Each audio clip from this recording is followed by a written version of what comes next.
গ্রাম বাংলার দৃশ্য দেখার জন্য আমরা আজকে যাচ্ছি কুমারখালী। তো সেখানে যাওয়ার জন্য আমরা ফার্স্টে গড়াই ব্রিজ থেকে শিলেদা কুঠিবাড়ির রাস্তা হয়ে আমরা সেখানে যাই। আমরা এখানে যেখানে দাঁড়ায় আছি গাইস, লোকেশনটা যা জোস, ঠিক আছে, জায়গাটাও তেমন আগুন, ঠিক আছে।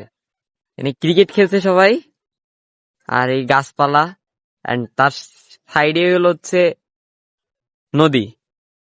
আর ওই যে ওই সাইডে দেখতে পাচ্ছ ছোট করে রাস্তার মতো, মানে এই যে লাগছে, ওটা হচ্ছে পাবনা, ঠিক আছে।